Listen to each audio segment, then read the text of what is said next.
Last year, my ex-wife had an affair and decided to leave me. Oddly enough, I felt a sense of relief when it happened.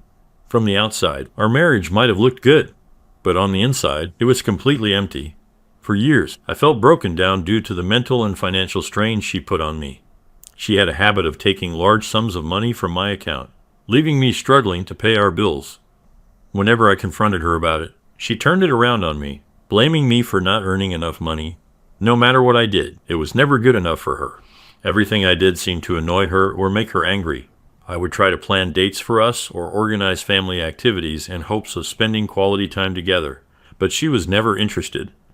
She would complain or get upset, preferring to stay in bed and sleep instead. Eventually, I stopped trying to include her in anything, which of course led to more complaints from her. She accused me of keeping the children away from her, even though she showed no interest in participating in the first place. After some time, she began spending nights away from home. Initially, she would say she was staying at a friend's house, someone I hardly knew. But when I asked questions, she became irritated and told me it was none of my business where she was. When my ex-wife decided she wanted a divorce, I found myself in a mix of emotions. On one hand, I was really worried about what my life would look like after the divorce. On the other hand, I couldn't help but feel relieved that there was an end in sight to our unhappy marriage. I made it a point to carefully read all the documents her lawyer sent over. It turned out her lawyer wasn't very careful, making a lot of mistakes in the paperwork. These errors ended up delaying our divorce hearing by several months. Every time I spotted a mistake, I would send the documents back without signing them. Then, his office would have to correct and resend them, but often they would make new mistakes or repeat the old ones. There were some pretty big mistakes in the paperwork, too. They misspelled my name, her name, got both our birth dates wrong, and even messed up our child's name and birth date. They listed children that weren't ours, got our marriage date wrong, and even had our home address incorrect. They included properties we didn't own, pets we didn't have, and businesses that weren't ours, even suggesting a settlement involving $500,000 for businesses we didn't own. One of the drafts even had her lawyer's own name spelled incorrectly, which I found so funny. I laughed about it while I was in the bathroom. It took about 7 drafts before they managed to fix most of these mistakes, but even the final draft that was submitted to the court still had major errors in it.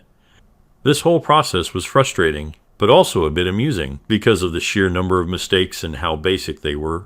It made a difficult situation a little more bearable, knowing that at least these mix-ups were slowing things down and giving me time to prepare for what was next. During our divorce proceedings, my ex-wife's lawyer tried to make a case in front of the judge that I should cover all the court and legal fees. However, I was able to make a strong argument against this. I pointed out that many of the delays in the process were due to mistakes on their end, not mine. There were so many errors in the paperwork they sent me that it took longer to get everything sorted out. Because of this, the judge didn't make me pay those fees. After we got divorced, my ex-wife moved in with the man she left me for. It turns out he's not a good guy at all and has been abusive. Once I changed all my banking passwords, she suddenly lost access to my money. She quickly realized just how much she relied on my income to support her lifestyle, which was a bit of a shock to her. To make matters worse, she had been managing the payments for the house we were living in, which actually belonged to her uncle. Because she wasn't making the payments, the house almost got taken away by the bank. Her uncle came to me, desperate for help. He told me that if I wanted to stay in the house, I'd need to cover the back payments she missed, which added up to about 15, so this isn't for 6 months of unpaid mortgage. I didn't have that kind of money just lying around, so I suggested buying the house from him instead. To my surprise, he agreed, and now I own the house that used to belong to my ex-wife's grandmother. It's been a year since the divorce was finalized. I've received a promotion at work, which came with a nice pay increase. I'm still living in the same house, working on making improvements whenever I can afford to. I haven't found a new girlfriend, but through online dating, I've been meeting new people and enjoying my single life. Looking back, it's almost funny how my ex-wife left a stable situation for someone who turned out to be far from what she expected. And her actions nearly caused her uncle to lose his property. In a way, her decision to divorce me ended up being a huge favor to me, even if it didn't seem like it at the time. She might try to come back to you when she realizes the grass isn't greener on the other side. But remember, don't let her tears sway you, and make sure you never take her back. Now for my update. November 3rd is coming up, marking 1 year since my divorce was finalized. In this past year, I've taken significant steps to improve myself. I started seeing a therapist who encouraged me to focus on personal growth. And that's exactly what I've been doing. I've changed my diet and exercise routine, which led me to lose over 50 pounds. Soccer has always been a passion of mine, so I got back into playing regularly and even started coaching my kids' youth soccer team. On top of that, I rediscovered my love for reading, setting a goal to read a new book every week. My efforts have paid off at work, too. I received a big raise and a promotion, which has made it much easier for me to take care of myself and my child. Despite all these positive changes, my ex-wife suddenly wants to be part of our lives again. Her latest relationship, with a man she thought was her savior from our terrible marriage, has turned violent. He's been abusive, and one recent episode was so severe it landed her in the hospital. Our child was with her at the time and had to call for an ambulance. Despite the evidence, my ex-wife refuses to press charges or admit what happened, though the bruises clearly tell the story. Just last night, I attended a family party. This side of the family and I have always gotten along well, and they invited me over. I was polite to my ex-wife, but kept my distance, choosing not to engage in conversation with her. However, her family seems to have convinced her that we're still in love, which couldn't be further from the truth. My ex-wife might have been okay with how things were in our marriage, but I certainly wasn't happy at all. I became so withdrawn and unresponsive, almost like I was just there as another source of money for her. In the last 2 years we were together, she emotionally and financially took advantage of me. During our final year as a married couple, she was cheating on me with another guy. Every time I tried to talk to her about her affair, she denied everything and would run off to his place. When I finally caught her red-handed, she blamed me, saying it was because I wasn't supportive enough. But the truth was, I was giving her all my earnings after paying our bills. I hadn't even bought myself new clothes or shoes for years because of how tight money was. Then, out of the blue, she turned up at one of the soccer games. After the game, she asked me if I was ready to move back in with her. I was totally taken aback and asked her why on earth I would do something like that. She launched into this whole story about how we're still in love, we have a kid together, and how it would be better for our child if we raised them together. I had to tell her straight that I don't have any love or trust left for her at all. I even reminded her that she still owes me over $100 for fixing her car. Her response? She said she'd pay me back if we moved in together. That's when I couldn't hold back and just burst out laughing, so hard that I doubled over. Seeing me laugh, she started crying, which honestly just made me laugh even harder. Maybe it wasn't the kindest reaction, but after everything I've been through and all the effort I've put into bettering myself, the idea of going back to her, to the very person who caused me so much pain, just seemed like the worst possible decision. My child still holds a lot of affection for his mother, and I would never do anything to damage their relationship. I believe if there's any turning away to be done, she'll manage that on her own with her actions. The idea that she suggested we move back in together took me by surprise. She didn't offer any apologies or show any signs of regret for her past actions. Instead, she just boldly proposed we start living together again, acting as if she's bringing something valuable to the table. This kind of thinking on her part is pretty out there. And then there's our child, who had to go through the distressing experience of seeing his mom in a harmful situation. That's something that could really affect him deeply. I think it's important to try and secure full custody to protect him from being in such a harmful environment again. Moving on to my latest news, I've met someone really special. I understand that healing from all these events will take time for everyone involved, but I'm hopeful that we can all find our own versions of happiness, whatever decisions we make about our relationships. For this past year has been a roller coaster for me. I celebrated the first anniversary of my divorce on November 3rd. Since then, I've been focusing on self-improvement through therapy, and I've been dating. I've met some fantastic women, and admittedly, a few that weren't a great match for me. Just this Monday, my ex-wife came across a Facebook post from my girlfriend, Linda. Linda had shared some photos from a wonderful trip we took together over the weekend. We indulged in delicious food, enjoyed a few drinks, and generally had an incredible time, capturing lots of fun moments and photos. I'm not usually one to document my dates with pictures, but I really like share. So, when she asked if she could post our trip pictures and tag me, I was happy to agree. I was pretty sure sharing those photos would stir up some drama, but the reaction I received from my ex astonishingly intense. Let me give you a bit more background to paint the whole picture. My ex-wife was unfaithful for over a year before we officially ended our marriage. She was seeing someone else even before we separated and moved in with her boyfriend while our divorce was still being processed. Now, we've been divorced for a year. Throughout our marriage, my ex-wife was both emotionally and financially manipulative and harmful towards me. Unfortunately, she continues to be abusive, but after I posted those photos, she dropped to an entirely new level of hostility and disrespect towards me. On Monday, she twisted the story to make it look like I was the one who had been unfaithful. She complained about how shameful it was for me to humiliate her by sharing pictures on social media. She accused me of being selfish and insensitive for not considering her feelings, and labeled me a coward for hiding that I'm seeing other people. She even claimed that by my actions, I've destroyed any hope of us ever getting back together, saying that any love she still had for me was killed off by what she called my cheating ways. The whole time she was making these accusations, she was on the phone, shouting and berating me. Meanwhile, I couldn't help but find the irony of her claims hilarious. I just laughed as she spent a good 30 minutes ranting about how I supposedly ruined our relationship and betrayed her, despite her being the one who cheated and was abusive throughout our relationship. When my ex-wife asked me about my fidelity during our marriage, I was clear with her. I'd been completely faithful and loyal until our relationship officially ended. She didn't stop there, though. She went on to question me about my dating life since our divorce. That made me laugh even more, and I firmly told her that my personal life is no longer her concern since we're not together anymore. I pointed out to her that just as I don't meddle in her affairs, she has no right to intrude into mine. Despite my attempt to set this boundary, she bombarded me with a series of really hurtful and offensive text messages, attacking me and my current girlfriend Linda. She even threatened to send Linda direct messages to tell her all sorts of negative things about being married to me. I told her she was welcome to try if she thought it would make any difference.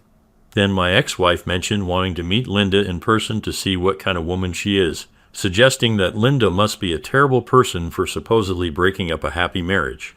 That's when I really had to question her grasp on reality.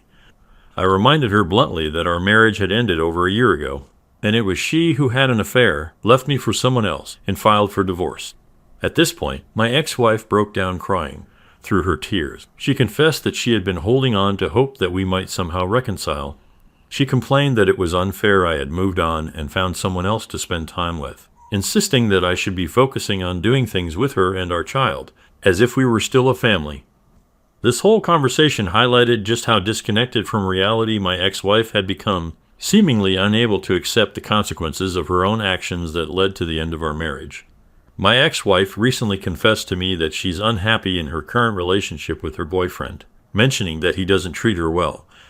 Honestly, I wasn't surprised by this revelation, because I had suspected as much for a while. However, hearing about her problems doesn't bring me any satisfaction. In fact, I really don't have any feelings for her anymore, and I have no desire to get back together with her. I'd prefer it if we didn't have to interact at all. But on a brighter note, my life is going really well right now. I found happiness with my girlfriend Linda. She brings so much joy into my life, and I always look forward to spending time with her. She's the last person I talk to before I go to sleep, and the first one I reach out to when I wake up. We're even planning another trip together soon. I'm aware that sharing photos of our trip might trigger a negative reaction from my ex-wife, but to me, living my life happily is worth any backlash. It's clear to me now that my ex-wife has always tried to make me out to be the bad guy, which is a classic narcissistic behavior. To those giving me advice, you're right. I should keep our interactions strictly about our child and avoid getting dragged into long, pointless conversations with her. And yes, I'm prepared for the possibility that she might try to spread lies about me, but I'm focusing on moving forward positively. Now, for a bit of a reflection 2 years on, the day everything changed for me was March 21st, 2022. That late night in 2021, I discovered not just one affair, but evidence of another, and possibly more, after 23 years of marriage, 2 biological children, and a stepchild. I spent a year trying to mend our relationship, but her ongoing issues with mental health, PTSD, substance abuse, and secretive behavior, like finding a second phone she was using, made it impossible to continue trying to reconcile. The final straw in my marriage came when she fired a gun into my side of the bed. That terrifying moment made me decide to end things once and for all. I filed for divorce in April, and by June, it was all over. The relief I felt was enormous. It was like I had been given a second chance at life. Up until that point, I hadn't fully grasped just how much stress and fear I had been living with. Looking back, I can see all the mistakes I made. After discovering her betrayal, I reacted all wrong. Instead of taking time to process everything, I rushed into trying to fix our relationship without addressing the underlying issues. We didn't seek therapy immediately, which was a huge oversight. By the time we did start therapy, it was already too late to make any difference. Our children had already lost all respect for their mother, and I was left feeling a mix of devastation, humiliation, anger, and grief. I was barely getting through the days, feeling like a zombie. In April of last year, I was overwhelmed by the number of people who reached out to offer their support after my ex-wife launched a smear campaign against me on social media. She accused me of everything under the sun, from abuse and rape to stealing a significant amount of money. Of course, she conveniently left out her own actions. I responded by posting a short public service announcement to clear my name, stating that none of the accusations were true. I understood if some people felt they needed to distance themselves from me, but I also hoped others would be willing to give me the chance to prove my innocence. Meanwhile, I focused on improving myself. I got in shape, dropping from 250 pounds to 185. I also made a significant career move, taking on a new role that came with a promotion. I had plans to enjoy a summer of revenge by casually dating through phone apps. During this time, an old high school classmate reached out to me. She lived far away and was going through a similar breakup. Having discovered her partner's betrayal about 6 months after mine, we started checking in with each other regularly, offering support and understanding. When I had to travel to Knoxville for work, we found ourselves texting one night, catching up and sharing our experiences. I had been looking forward to experiencing some live music during my stay, talking up how exciting the 2 nights ahead of me were going to be, but contrary to what I initially thought, my summer didn't turn out to be filled with a series of casual flings, as I had playfully imagined. Instead, what unfolded was a summer filled with beach outings, live music, tours of distilleries, and more. Since she really enjoys whiskey, and simply having a great time, the likes of which I hadn't experienced in years, as summer transitioned into fall, our relationship deepened. We got to meet each other's families, spent Thanksgiving with her family, celebrated Christmas together, and even took a trip to Las Vegas to enjoy a long weekend over the Super Bowl. All these experiences brought us closer. Now, as I celebrate my 52nd birthday, I find myself genuinely happy. The last couple of birthdays were pretty rough, but this one feels special and exciting because she's on her way to move in with me. She's a nurse and managed to quickly find a job in my city here in the South. She's decided to keep her own house and let her daughter rent it out. If a friend were in my situation, I might have cautioned them that it's too much too soon. But for us, it just feels like the right move. We're not rushing into marriage or anything like that. We're just 2 people who are tired of trying to match our schedules and missing out on time together. We're moving in together to see if our relationship is as strong as we believe it to be. On this forum, a lot of people talk about karma or getting revenge on their exes. In my case, my ex still sends me drunk texts, often saying she wishes we were still together. It's a mix of apologies and blaming me for our breakup. Half the time, apologies are given by her, while the blame is still placed on me for everything during the other half. However, the truth is that I find myself much happier without her. Less stress is experienced by me, and someone incredible has been met by me. She is amazing, far more than I ever expected, and a strong interest is shown in me by her, even though occasional worries arise in me that it might be too good to be true. So, in a way, I feel like I've already gotten the best kind of revenge by just living my life well.